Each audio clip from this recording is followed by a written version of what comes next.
জীবনে টাকা পয়সায় সব কিছু নয়, ঘুরতে হবে, প্রচুর পরিমাণ ঘুরতে হবে জীবনে। একটা সময় আসবে আপনার কাছে টাকা থাকবে কিন্তু ঘোরার ওই ওই সময়টা আর থাকবে না, ওই মন মানসিকতাটা আর থাকবে না। তাই ঘুরবেন যতটুকু সম্ভব, ভ্রমণ করবেন। টাকা দিয়ে কী লাভ ভাই? টাকা দিয়ে কোনো লাভ নেই। আপনি মরে গেলে টাকা রয়ে যাবে, আপনার সাথে যাবে না টাকা। সো ঘুরবেন, জীবনটাকে উপভোগ করবেন, সৌন্দর্য দেখবেন, আল্লাহর নেয়ামত কত সুন্দর এই পৃথিবী। যতটুক চোখ যাচ্ছে ততটুক সমুদ্র আর সমুদ্র, সমুদ্র পুরা সৃষ্টি কত সুন্দর, কত অপরূপ আল্লাহর সৃষ্টি।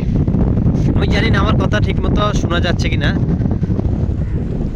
বাতাস প্রচুর পরিমাণ। এটা এখন যে যান, সৌদি আরবে যে যান, ঘুরতে আসছি সবাই মিলে, সবাই ওই সাইডে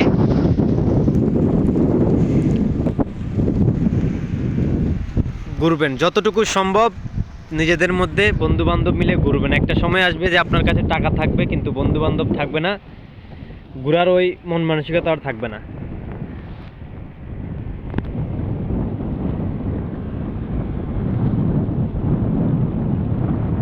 টাকাই সব কিছু নয় পৃথিবীতে, পৃথিবীতে টাকাই সব কিছু নয়, টাকার ঊর্ধ্বে কিছু একটা আছে।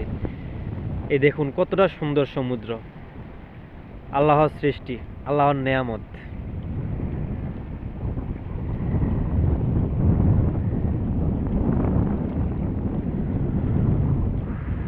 বলে বোঝাতে পারবো না, মানে কি একটা অনুভূতি ঘোরার মধ্যে। আমি সেদিকে গিয়ে দেখাই।